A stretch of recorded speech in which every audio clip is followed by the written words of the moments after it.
Bonsoir à tous et merci de votre fidélité à acheter les RCFM pour suivre ce nouveau numéro de Contraste élaboré en collaboration avec Corse Matin. De nouveaux invités aujourd'hui dans le cadre de la campagne des territoriales, Dominique Bouquin en deuxième partie d'émission et Gilles Simeoni qui entamera ce débat. Gilles Simeoni, bonsoir. Et bienvenue sur ce plateau. Pour ces 26 minutes d'émission, vous serez interrogé par Roger Antèche de Corse Matin. Bonsoir, Roger. Et Patrick Vinciguer de RCFM. Bonsoir à vous, Patrick. Bonsoir.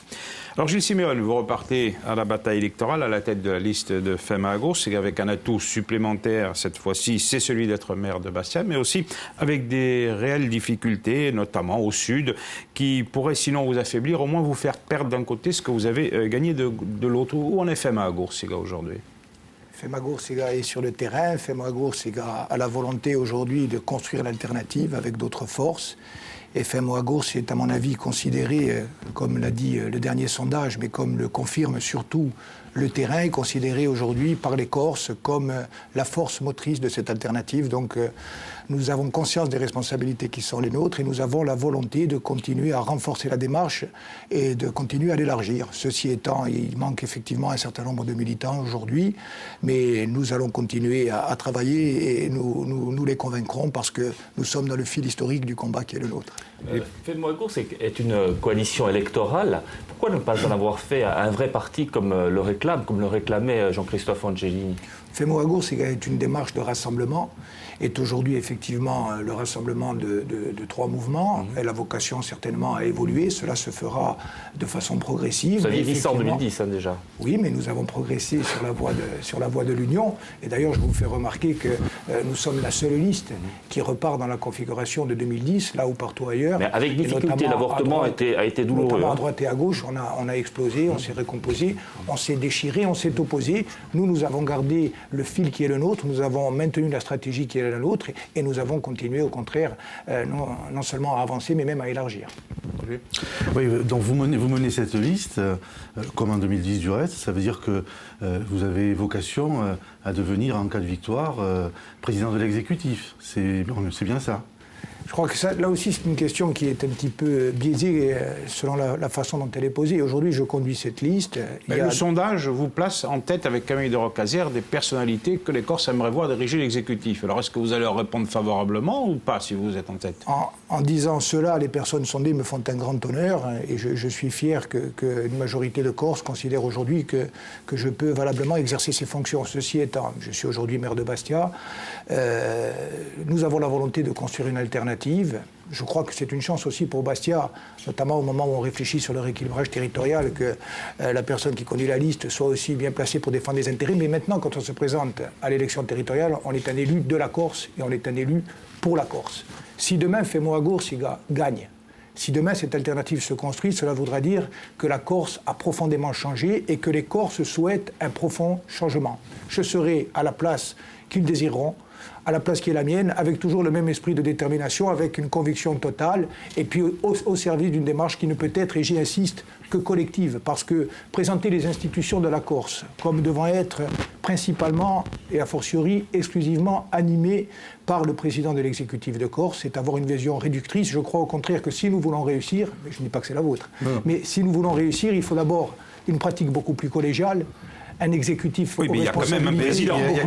Sous la direction, effectivement, d'un président, mais avec une assemblée qui joue véritablement son rôle, et puis une articulation... Mais là, on n'a pas de réponse à la question. Alors, vous êtes président de l'exécutif ou pas? Moi, je ne parlerai pas avant les Corses. C'est aux Corses de dire ce qu'ils veulent. Ouais, mais avant de dire s'ils veulent Gilles Simeoni, président de l'exécutif, les Corses voudront dire s'ils veulent que Fema à gauche soit la force motrice de l'alternative et s'ils veulent une alternative. Bon. S'il y a cette alternative, nous allons la construire de façon collective, avec d'autres forces. Eh bien, nous discuterons, et moi, je vous répète, je serai à la place qu'auront voulu m'accorder les Corses et à la place que collectivement nous jugerons la plus utile pour permettre à la démarche de réussir. Donc si vous placez en tête au premier tour largement et que vous réussissez l'union avec d'autres forces et qu'au second tour vous êtes logiquement en tête de cette liste-là, puisque c'est souvent la règle du premier tour, deuxième tour, vous considérez donc que les Corses vous ont dit que vous pouvez présider l'exécutif. Si tout cela se passe, nous aviserons, mais avant que tout cela se passe, et pour que tout cela se passe, il faut le construire. détruire. Moi, j'ai pas aujourd'hui. Non, parce que derrière, il y a une autre question. Que devient Bastia? Eh bien, Bastia est au cœur de mes préoccupations. Bastia est aujourd'hui au centre de mon travail politique, vous le savez. Et si demain, Femo Agursiga gagne, il faudra aussi mettre en place les dispositions pour que Bastia et les intérêts de Bastia, de la faudra choisir un autre maire. Et de l'ensemble des territoires soient défendus. Si je vais à la présidence de l'exécutif, il faudra un autre maire ou une autre maire. Si je n'y vais pas, je resterai maire. Mais dans tous les cas, la solution qui sera proposée par les Corses et qui sera validée par nous de façon collective permettra de défendre au mieux et les intérêts de Bastia et les intérêts de la Corse. Vous le direz quand, ça? Entre les deux tours On va le dire chemin faisant dans la campagne, mais c'est surtout, encore une fois, je me répète, parce qu'il ne faut pas confisquer le débat. Aujourd'hui, la question n'est pas de savoir, la question qui est posée aux Corses n'est pas de savoir, prioritairement, si Gilles Simeone ou quelqu'un d'autre sera président de l'exécutif. La question fondamentale qui est posée aux Corses, c'est de dire, est-ce que vous voulez un changement profond? L'un ne va pas sans l'autre, une alternative profonde? Il faut qu'il soit incarné, ce changement. Cette alternative, aujourd'hui, elle a vocation à être incarnée par Femo Agursiga. Et aujourd'hui, effectivement, je conduis la liste de Femo Agursiga avec d'autres femmes et avec d'autres hommes, et je prendrai les responsabilités qui sont les miennes en prenant soin de défendre au mieux et les intérêts de Bastia et les intérêts de la Corse. Bon, on n'en sera pas plus aujourd'hui. Alors, vous annoncez quand même clairement la couleur dans un autre domaine. Vous vous situez clairement dans l'opposition à Paul Jacob.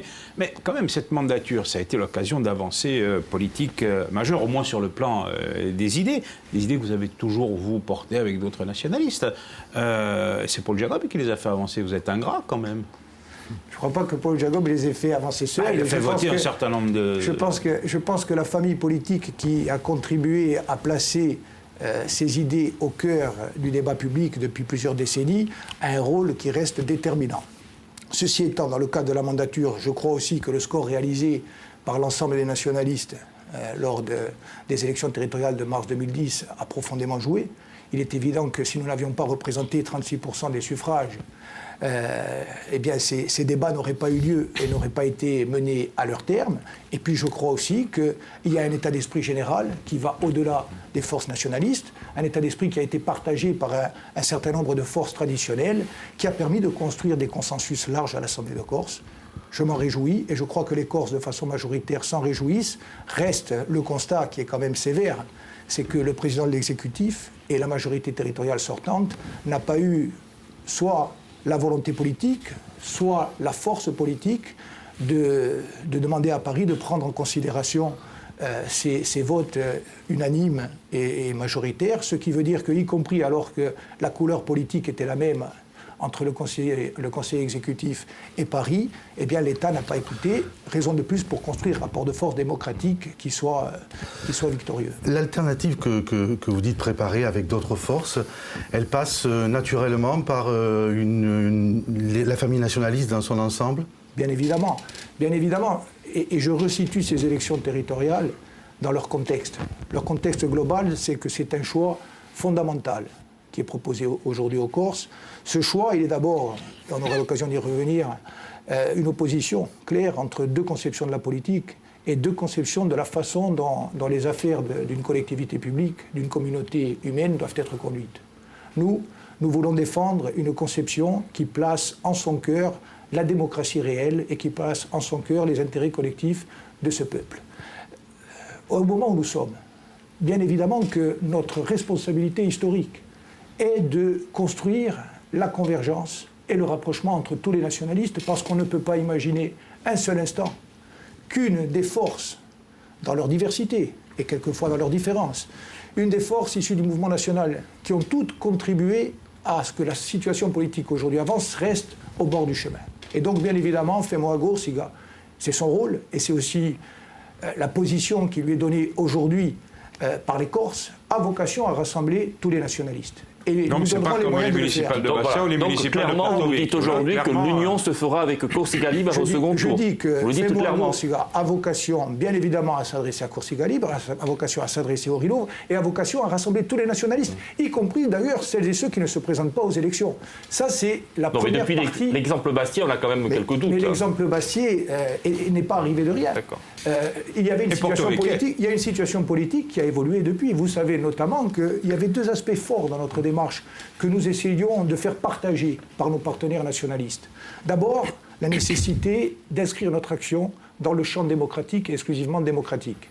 Tout simplement parce que nous considérons qu'en l'état de ce qu'est aujourd'hui la société corse, en l'état de ce qu'est aussi la situation internationale, et par rapport notamment à l'évolution au Pays Basque, en Irlande, y compris le rejet des formes de violence armée à travers le terrorisme international, eh bien nous considérons que la société corse aujourd'hui aspire à la démocratie et que le meilleur moyen de faire avancer nos idées et de faire reconnaître les droits du peuple corse, c'est d'en convaincre par la démocratie et par l'action démocratique. La deuxième chose, c'était de dire, bien sûr, nous sommes nationalistes, mais le peuple corse, ce ne sont pas seulement les nationalistes, et les nationalistes ont vocation à construire la nation corse avec d'autres qui ne sont pas issus de notre mouvement. Et ces deux idées sont aujourd'hui partagées par l'ensemble des nationalistes, et nous nous félicitons de cette évolution. Nous y avons contribué, mais ils y sont arrivés par eux-mêmes, les autres plus mouvements. d'obstacles à un et donc rapprochement. aujourd'hui, il y a les conditions objectives du rapprochement. Et c'est ce que nous voulons faire, mais avec la même force. Nous disons aussi que les nationalistes n'ont pas vocation. Oui, ça risque de ne pas suffire. Et puis, mais c'est pas simplement. Alors vous allez chercher où les alliés un peu plus loin? C'est du côté gauche ou même du côté droit? Ce n'est pas simplement un problème d'arithmétique électorale.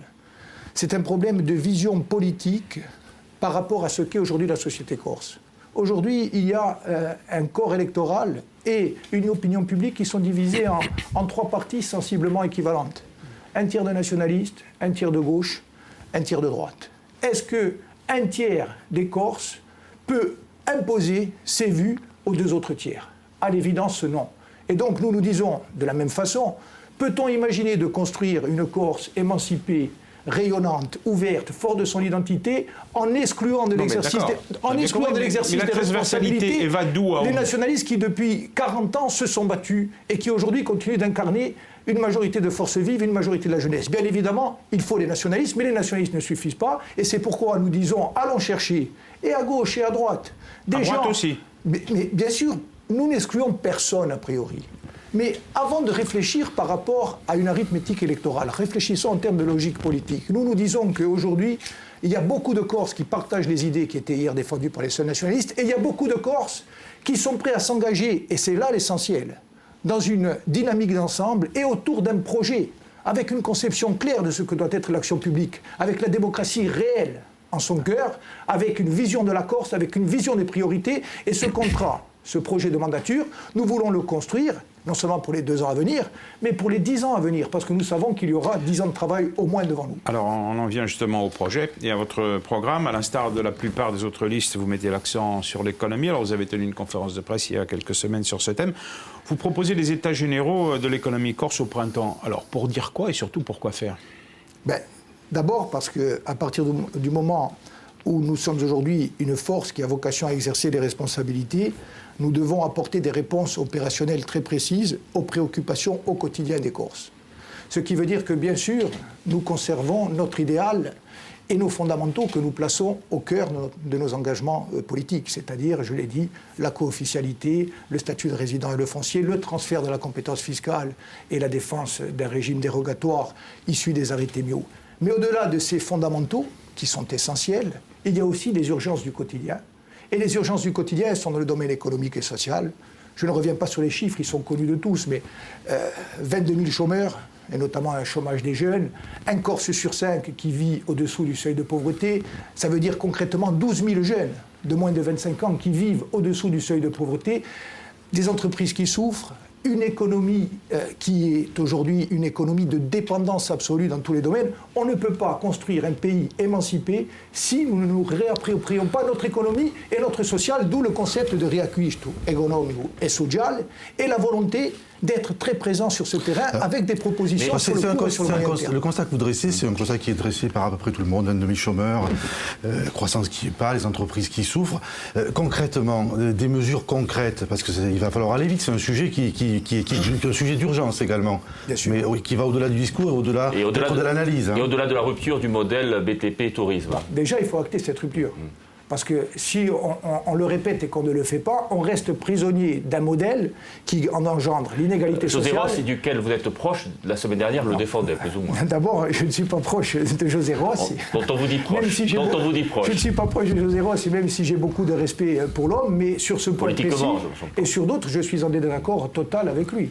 Lorsqu'il dit par exemple que la co-officialité est une mesure rétrograde, je lui réponds très tranquillement, et d'autres dans son camp politique le lui disent avec la même force, que la co-officialité est le seul moyen aujourd'hui de sauver la langue corse.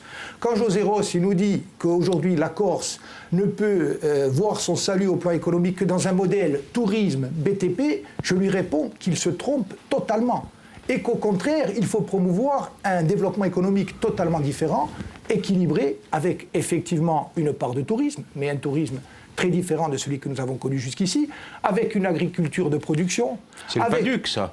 C'est aussi le PADUC, mais ce n'est pas que le PADUC. Ce sont aussi des mesures dans le domaine économique et dans le domaine fiscal. Lorsque vous parlez de court terme, il faut sauver l'essentiel. Sauver l'essentiel, c'est par exemple le patrimoine foncier, la lutte pour les arrêtés bio. Important, mais il ne suffit pas de le dire, il faut le faire. Parce que le premier...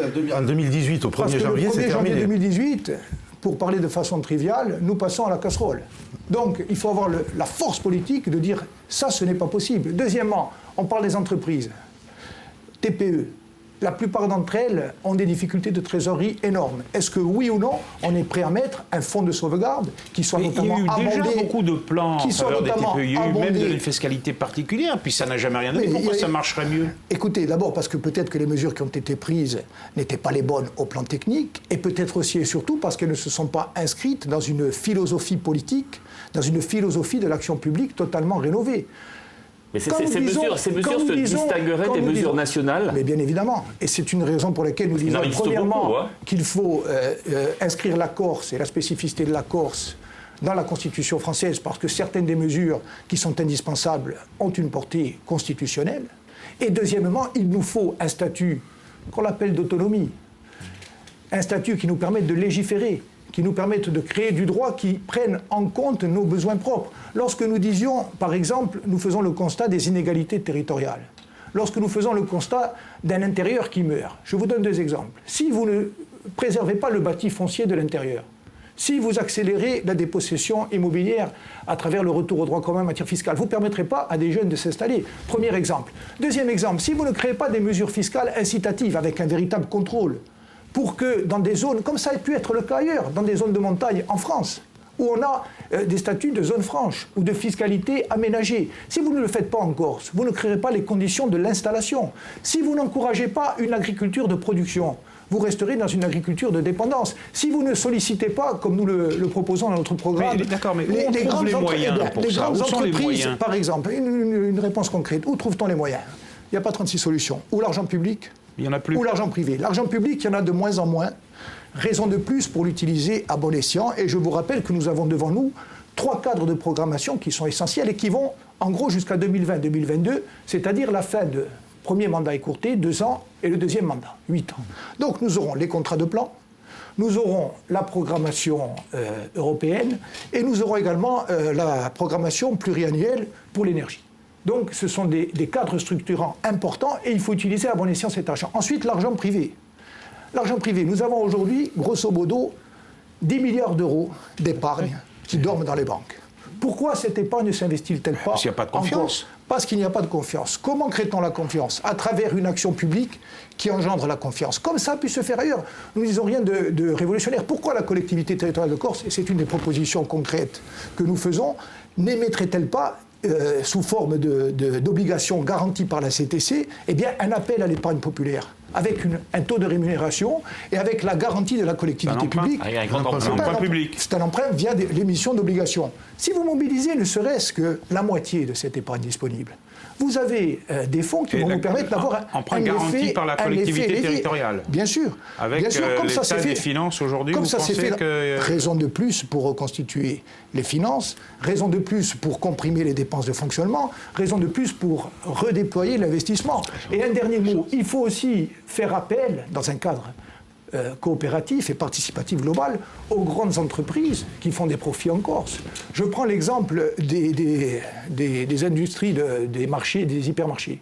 On sait qu'aujourd'hui, la grande distribution fait des profits importants en Corse. Eh bien, il faut mettre en place des démarches visant à l'installation de fonds d'investissement.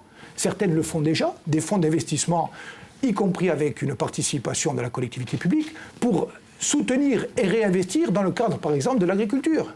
dans le cadre d'un partenariat sur du moyen terme, où ceux qui seront in fine les revendeurs incitent les producteurs et encouragent les producteurs, y compris à travers un appui financier. Ça se fait, ça se fait. Il y a eu une réunion d'ailleurs la semaine dernière. Mais il faut le renforcer. Mais beaucoup de choses se font, beaucoup de choses s'écrivent. Le problème, c'est est-ce qu'elles connaissent des déclinaisons opérationnelles. Un dernier exemple, la filière bois, parce que c'est un exemple important. Aujourd'hui, la filière bois, en Corse, c'est environ 115 millions d'euros de chiffre d'affaires, c'est 800 emplois.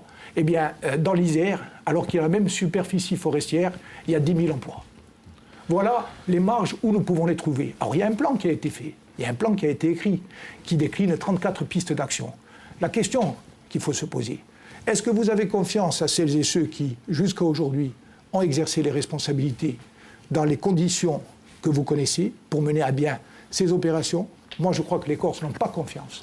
Parce qu'ils savent que ce système n'est pas capable de générer de la confiance, il n'est pas capable de générer de l'emploi, il n'est pas capable de générer de l'émancipation. Ou alors, et c'est la question qui se pose aux Corses, est-ce qu'avec toutes ces bonnes idées, avec toutes ces énergies, avec tous ces atouts, est-ce que nous pouvons changer? Nous disons oui, nous pouvons et nous devons changer. Il y a une histoire qui est en train de s'écrire sans la collectivité devant le tribunal de commerce de Marseille, c'est la reprise de la SNCM.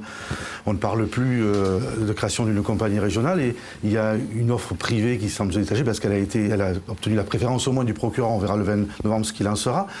Et c'est un entrepreneur corse qui, pour le coup, pourrait reprendre la compagnie. Est-ce que c'est une décision ou une orientation qui vous agrée? Alors, plusieurs choses, et laissez-moi le temps de répondre. D'abord, on ne peut pas aborder la question du transport maritime sans la dimension historique. La dimension historique, c'est que pendant des décennies, nous avons été victimes d'un véritable scandale qui a coûté très cher à la Corse. Ça, c'est la première chose. Deuxièmement, sur le temps de la mandature, c'est que nous avons été victimes d'une tromperie et d'un mensonge. Puisque dès le début de la mandature, le président du conseil exécutif s'était engagé à explorer les voies et moyens de la faisabilité d'une compagnie régionale et que cette exploration n'a jamais été faite et qu'on nous a promenés... On vous a mené en bateau, là. On nous a menés en bateau, pour le coup. Troisièmement, la procédure. Nous avons été exclus de cette procédure. L'Assemblée de Corse, comme les citoyens de la Corse, ont été exclus de ce débat fondamental. Les choses se sont faites dans la confidentialité, pour ne pas dire dans la clandestinité la plus totale. Pour revenir à l'offre, moi je ne vais pas me positionner par rapport à une procédure qui est aujourd'hui en cours et qui est près de la fin. Je vais vous dire simplement deux choses. D'abord, je préfère que ce soit des opérateurs corses que des opérateurs extérieurs qui se positionnent. C'est une évidence. Ceci étant posé, moi, M. Rocca, je ne le connais pas. Je n'ai aucune forme d'animosité contre lui. Je me suis simplement opposé avec mon groupe à la CTC à un projet porté par le groupe Rocca qui visait à louer pour une somme exorbitante, 1,5 million d'euros par an pendant 12 ans, à la CTC des locaux, alors même qu'il n'y avait aucune prospective, aucune consultation avec les syndicats. Nous avons refusé ce projet. Et aujourd'hui, nous disons très simplement que nous avons souffert d'un monopole d'État pendant des décennies. Moi, je ne peux pas cautionner politiquement une façon de faire qui conduit à un monopole dans plusieurs secteurs qui ont vocation à se combiner. La CTC, le public doit s'investir. Oui, tout à fait. Et je termine. Monopole dans le domaine du secteur ou quasi-monopole dans le transport routier, dans le transport maritime et dans les déchets, c'est un schéma qui, globalement, ne peut pas convenir à la Corse, et il faut le dire tranquillement. Dernier mot, il y a une démarche qui est portée par 125 entrepreneurs. Moi, sur le principe, je pense que c'est une chose saine. Et il est heureux que les acteurs économiques s'organisent pour refuser des schémas qui nous ont été imposés pendant des décennies. Ceci étant, je dis à ces acteurs-là, comme aux autres, vous n'êtes pas, vous, dépositaires de l'intérêt général. Que vous vous organisiez, très bien et tant mieux. Mais la CTC, qui est la garante de l'intérêt général, qui est la garante des intérêts matériels et moraux du peuple corse, doit intervenir dans le domaine des transports maritimes parce que nous ne pouvons pas nous en remettre à l'initiative privée, fût-elle corse, pour défendre l'intérêt général. Et donc, forcément, à travers l'internationalisation de la desserte, à travers la prise en compte du problème social, parce qu'on ne parle pas de dossier là, on parle de dizaines et de centaines de familles, et notamment de familles corses, qui vont être touchées, et nous ne pouvons pas les laisser au bord de la route.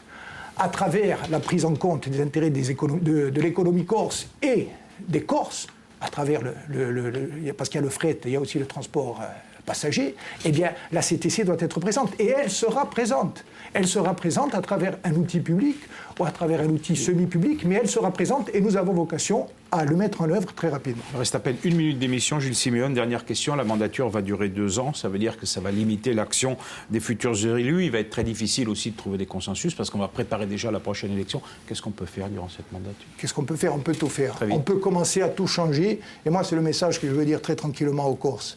Aujourd'hui, ce n'est pas un problème entre 2 hommes. C'est un problème entre 2 visions de la Corse.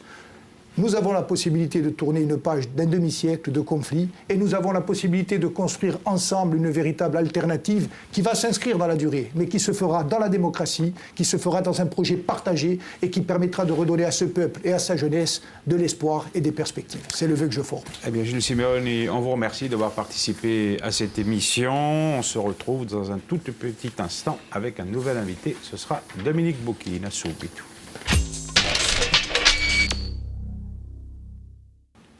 Dominique Bocchini, bonsoir et bienvenue parmi nous. Vous conduisez pour la 9e fois la liste communiste à ce type d'élection, Agorsiga in Comune. C'est son intitulé. 9 mandatures, ça doit en laisser rêveur plus d'un.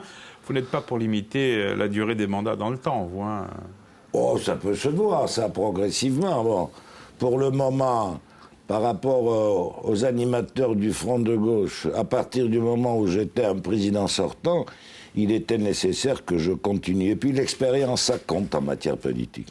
Alors vous avez entamé votre campagne très tôt, dès le mois de juillet. D'ailleurs, je crois que vous étiez le premier, avec l'intention, disiez-vous, de rassembler assez largement. Mais quand on voit la constitution de votre liste, elle est très marquée, quand même, Parti communiste. D'ailleurs, c'est le nom du parti qui est aussi mis en avant. Maria Giuigeli, qui était personnalité d'ouverture la dernière fois, n'y est plus.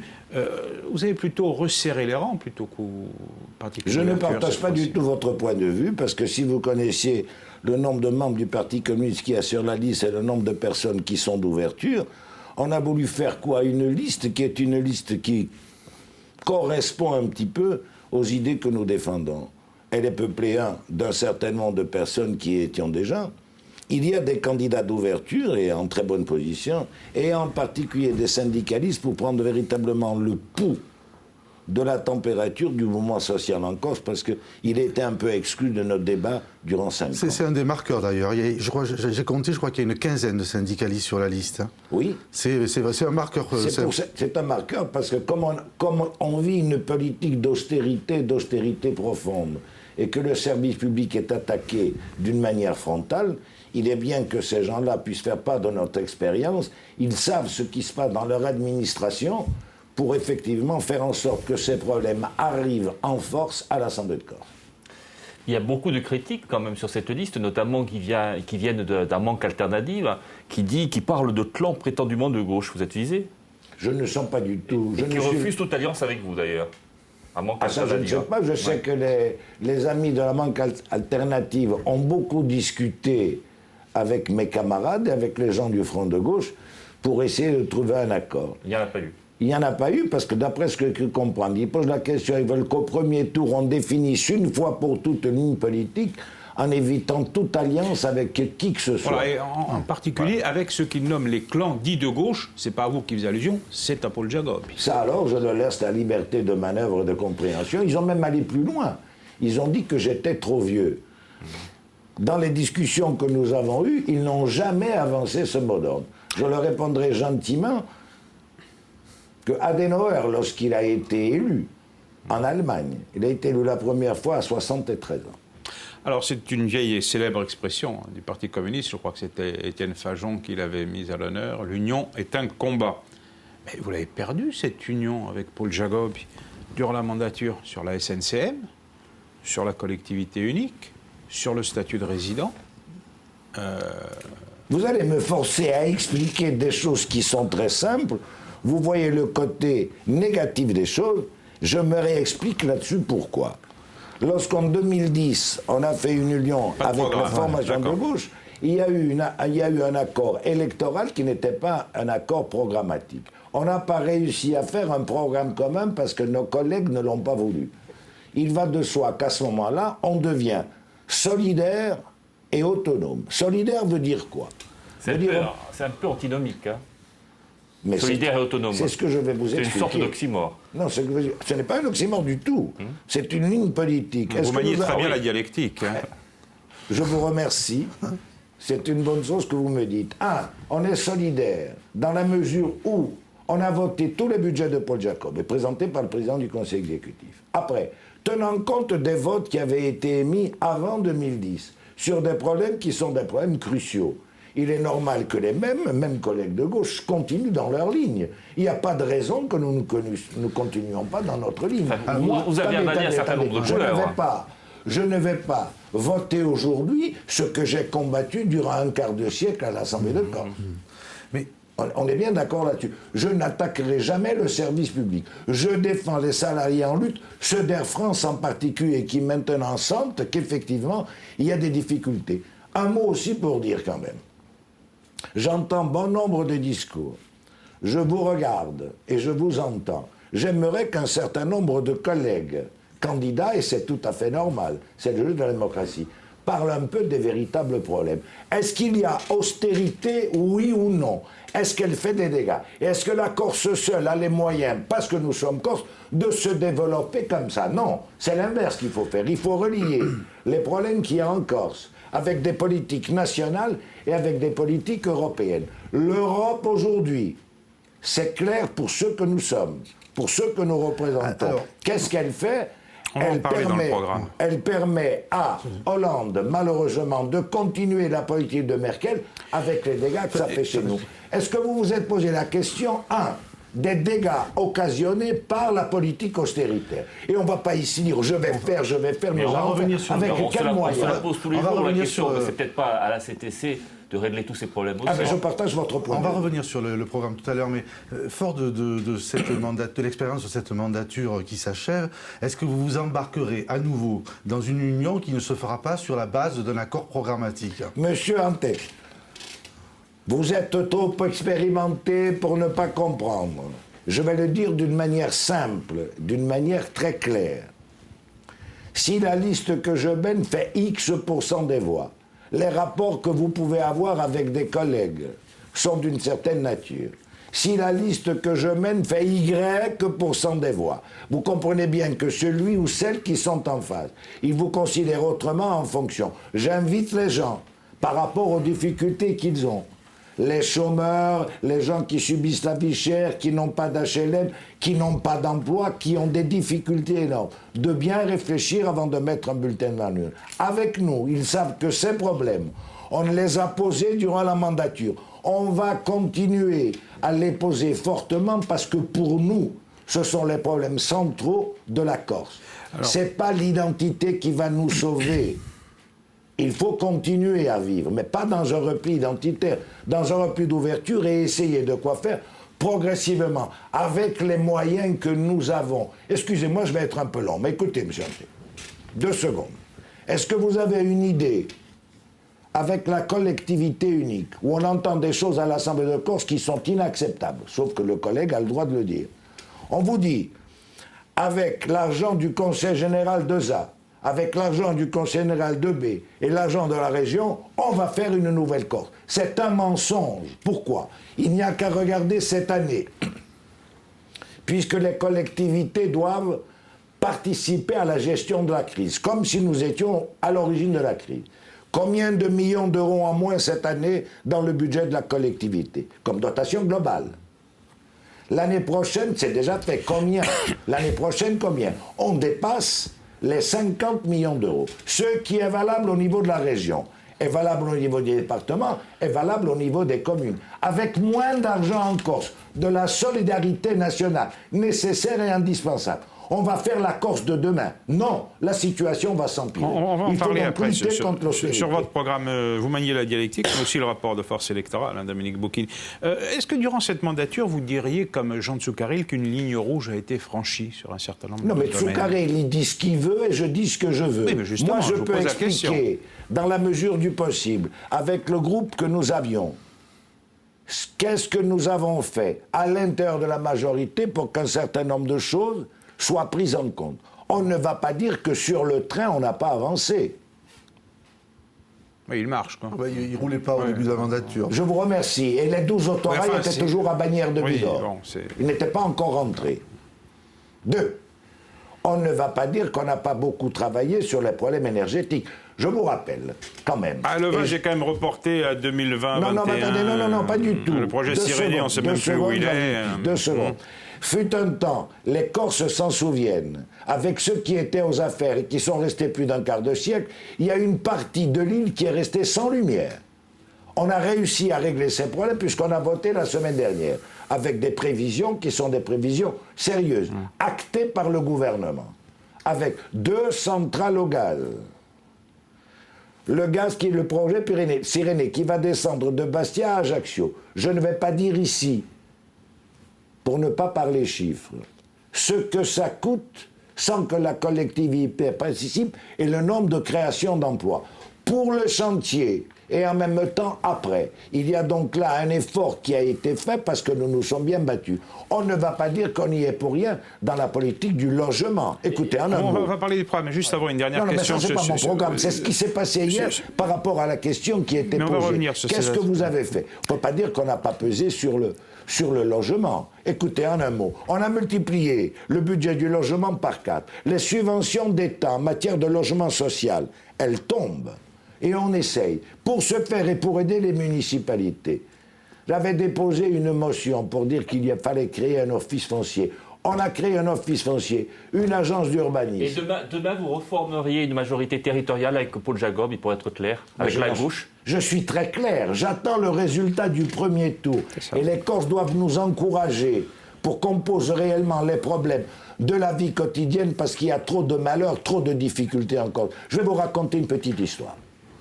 De rien. J'ai rencontré l'autre jour des gens et des fonctionnaires qui visitent, c'est leur boulot, les personnes âgées, régulièrement, sont rentrés dans l'appartement, ont ouvert, parce qu'ils peuvent se le permettre, le frigidaire. Il y avait une barquette pour les chats. La fonctionnaire dit, vous avez des chats? Non, nous n'avons jamais eu de chats. Nous sommes obligés de manger cela parce que nous n'avons pas d'argent. On en est là. Alors je ne vais pas vous sortir tous les critères, toutes les statistiques qui font que nous sommes dans une situation difficile. Il faut donc prendre ces problèmes à bras-le-corps qui sont liés à l'austérité qui est menée au plan national sur fond de directives européennes. Ça, c'est être sérieux et parler réellement des problèmes de la Corse. Et vous savez bien que seul, vous n'y arriverez pas. Bien sûr. Donc avec qui votre priorité, c'est de conserver la collectivité à gauche? Ma priorité, c'est, en matière politique, de battre la droite et je ne suis pas pour dire. Moi, je discute un peu avec la gauche, un peu avec la droite. Quelle que soit l'union à réaliser, hein? Pardon? Quelle que soit l'union à réaliser. Non, ne me traversissez pas mon propos. J'essaie de préciser les choses. Moi, je les précise aussi à ma manière. Je dis que nous avons toujours été contre la droite et comme l'extrême droite. Plus que jamais avec le résultat qui sont soi-disant prévisibles de la part du Front National. Je dis à ces gens qui ont envie de voter Front National, faites attention, je lance un appel. Ils ne vont pas régler les problèmes de vie chère. Ils sont libéraux. Nous sommes anti-libéraux.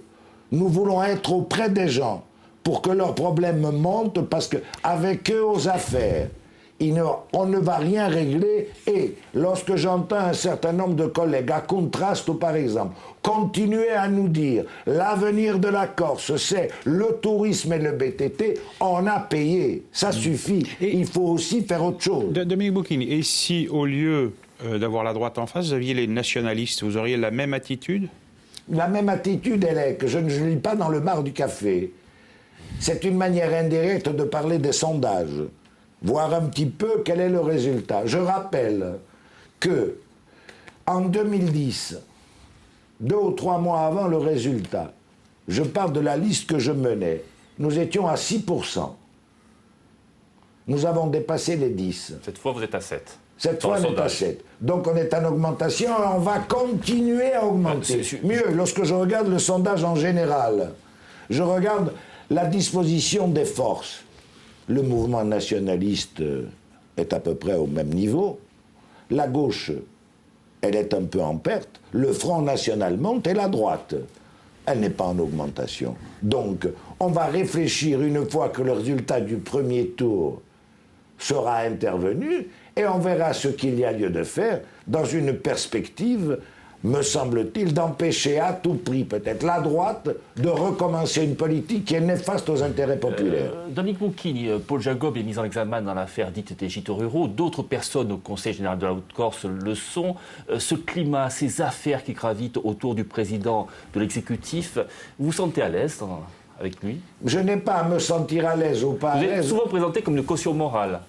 Ben, je ne sais pas ça, je laisse le peuple corse juger. Ce que je peux vous dire, c'est que les militants que nous sommes, et je ne suis pas un notable, on a par habitude d'être francs, d'être honnêtes, d'être loyaux. Je fais de la politique avec de la morale. Je fais de la politique avec de la dignité. Et nous allons continuer sur ce chemin-là. Et ça ne vous gêne pas? J'ai répondu à votre question, vous n'avez pas parfaitement compris. Vous parlez pour vous, quoi. On aborde la deuxième partie de l'émission pour parler de votre programme. Alors, vous évoquiez évidemment la baisse des dotations financières.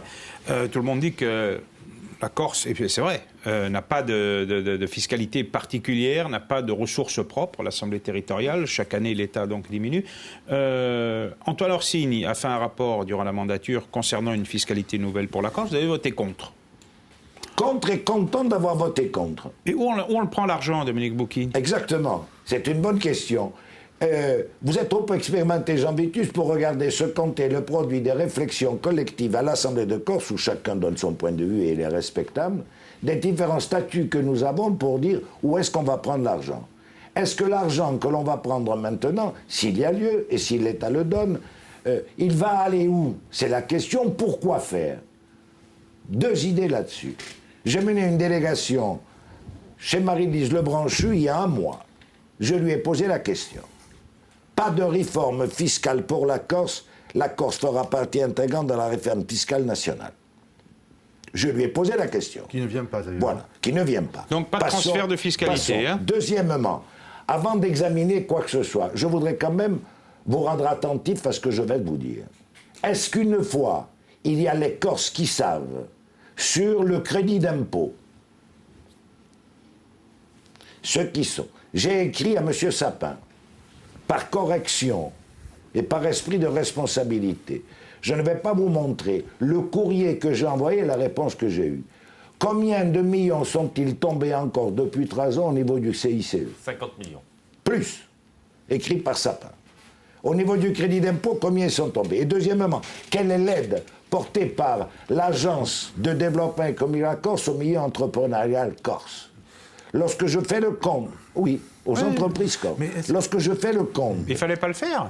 Pardon? Il ne fallait pas le faire. Dominique Bocchini, Non, mais je n'ai pas fini, Roger. Non, mais je n'ai pas fini. 2 secondes, je n'ai pas fini. Il n'y a personne... On ne peut pas nier que les entreprises corses connaissent des difficultés aussi. Non, mais attendez, je n'ai pas fini. Je ne peux pas être contre l'entreprise.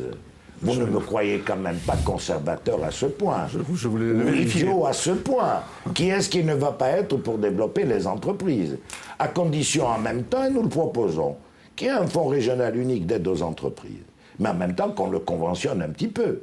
Parce que lorsqu'il y a des entreprises qui souffrent vraiment, on peut donner, mais après... Mais, regardez, je vous pose la question. Lorsque la zone franche de Juppé avait été donnée, avez-vous les résultats de la zone franche? Qu'est-ce qu'on fait, et savoir Dominique combien Bocchini de millions ont été donnés et combien d'emplois. Il faut obligatoirement lier l'aide que l'on se doit de donner et en même temps par rapport à la gravité de la situation au niveau du chômage, qu'on puisse aider les entreprises. Où est-ce qu'on prend l'argent, Dominique Bocchini? Les fonds publics, il n'y en a plus, il y en a de moins en moins. Ah non, mais comment ça, je suis en désaccord l'économie complet. Non, je suis d'accord complet avec ce que les vous dites. dotations baissent, ça, vous le savez. Non, je ne suis vous l'avez pas... expérimenté durant 5 ans. On n'est pas là-dedans. Lorsqu'on vote contre l'austérité, il n'y a personne qui nous fera comprendre. Il n'y a personne qui nous fera comprendre qu'il n'y a pas d'argent au plan national, dans la 5e puissance mondiale. L'important est de créer les conditions d'un mouvement majoritaire et nous y participons à notre juste place. Pour qu'effectivement, ceux qui en gagnent beaucoup participent un peu plus parce qu'on fait payer en bas. Lorsque je vous dis que les collectivités locales sont exsangues, c'est quand même pas normal. C'est quand même pas mais normal. Pourquoi vous êtes contre un transfert de fiscalité? Par exemple, le transfert de TVA, ça pourrait aider la collectivité mais je ne suis pas contre un transfert de fiscalité. Vous avez voté contre dans le rapport Orsi. Non, bien sûr, parce que l'important est de voir si on va continuer à aider un certain nombre de personnes. C'est la destination qui vous convient pas. Et en même temps, si demain, par rapport à ceux qui souffrent et qui ont des besoins, on essaye d'avancer par rapport à eux. Or, ceux-là, ils sont exclus et on va les chercher le jour des élections. On devient social à quelques mois ou à quelques jours d'une élection, alors que durant des années et des années, on a estimé que le problème essentiel était la constitution d'une collectivité unique. Donc l'argent existe, vous le dites, c'est la répartition qui ne convient pas. Il faut aller le chercher. Et il faut peser bon, avec un rapport de force et à l'intérieur de l'hémicycle, et s'il y a lieu dans la rue, par le mécontentement, pour faire poindre un certain nombre de problèmes cruciaux et que le gouvernement mais comment on crée des quel emplois que soit le gouvernement. Comment on crée des emplois en Corse? Dans quel domaine? Pas les administrations Autrement encore. que par le secteur public que vous défendez. Ah, on défend le service public. Oui, mais qui est grand pourvoyeur d'emploi pour vous et qui doit le rester toujours. Je vous ai fait la démonstration, me semble-t-il, qu'avec ce qui s'est passé sur le rapport que nous avons fait sur la programmation de l'énergie, il y a des emplois qui sont créés. Dans le rapport que nous avons, qui a été adopté, je vous rappelle, à l'unanimité de l'Assemblée de Corse, on est à 4500 créations d'emplois. Donc on a bien fait, à travers le PADUC, de dire qu'on était contre l'économie de la rente, alors que ça revient un petit peu, et qu'en même temps, il fallait définir les critères d'un tissu productif créateur d'emplois. Il y a l'économie sociale et solidaire, il y a tout ce qui est relatif aux emplois verts, il y a tout ce qui est relatif aux technologies, et il y a la filière bois. C'est important. Moi, j'assiste à des réunions de travail sur la filière bois avec les services de l'État et avec l'association qui s'occupe de ça. Il y a à l'heure actuelle 800 personnes qui travaillent, 800 personnes qui gagnent leur vie sur la filière bois. Avec les perspectives qui vont être analysées par l'Assemblée de Corse, on peut aller jusqu'à créer entre 8 et 10 000 emplois. On peut donc là-dedans chercher des gisements et travailler. Et en même temps, je me répète, oui à la création d'un fonds qui conditionne, en certains cas, des aides, à condition effectivement qu'il y ait des créations d'emplois. Alors il nous reste 5 minutes d'émission, Dominique Bouquin. La collectivité unique, vous y êtes opposé au prétexte, dites-vous, qu'elle créerait un hyper-président de l'exécutif et favoriserait également le clientélisme. Aujourd'hui, avec les conseils départementaux et avant avec les conseils généraux, on n'était pas dans le système clientéliste. C'est clair. Le problème, c'est qu'on vous a vendu, et il y en a d'aucuns qui ont mordu à la motion, l'idée de dire qu'on continuait la décentralisation. J'affirme ici qu'il n'est pas question de décentralisation. Je rappelle, la collectivité de Corse, le statut particulier que nous avons obtenu lors de la première décentralisation, méritait une loi. En 91, une loi. En 2001, une loi.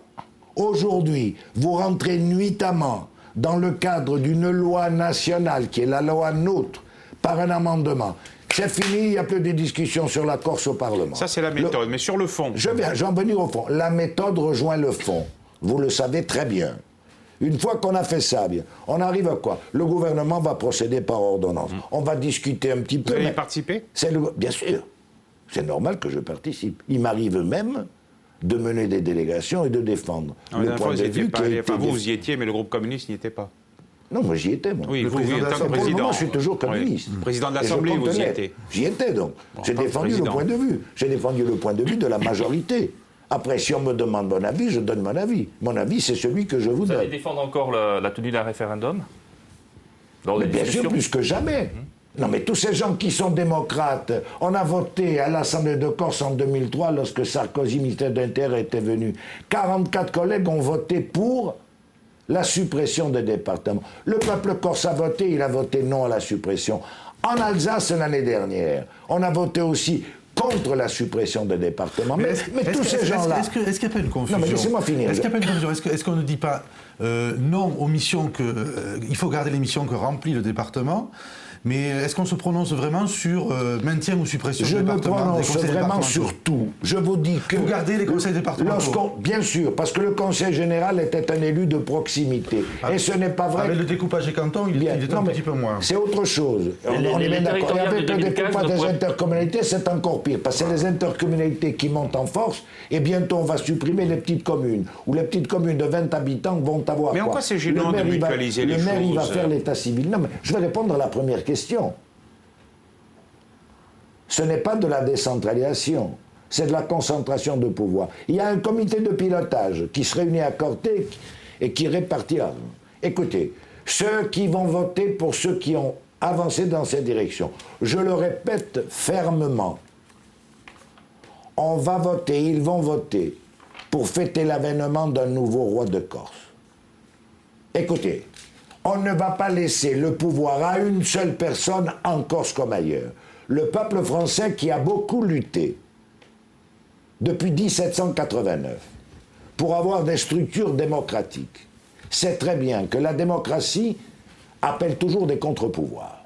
On ne va pas donner en Corse comme ailleurs à une seule personne la totalité des pouvoirs financiers. C'est impossible, c'est le contraire de la démarche décentralisée. On peut considérer que la territoriale de décembre serve qu'il y ait lieu de référendum, de consultation populaire. Et non, il fallait l'organiser avant et retarder d'1 an pour qu'on prenne le temps de faire le tour de la Corse et chacun expliquer son point de vue. Après, si le peuple corse votait pour qu'il y ait une collectivité unique, Dominique Bocchini, on arrive à la fin de l'émission. Une dernière question à propos des élections et de la politique en général. Dans un récent entretien, vous avez déclaré, alors je vous cite, « Il y a aujourd'hui une déperdition totale des esprits. On peut changer de bord avec une facilité déconcertante. » C'est une façon de dire que l'idéologie, les idées, tout ça, c'est pas si bon dans l'esprit des citoyens. Et je regrette d'avoir à le dire parce que c'est vrai, vous le savez bien tous les trois. C'est la fin de l'histoire ? Vous le savez très bien toi. Lorsque je regarde le parcours d'un certain nombre de candidats,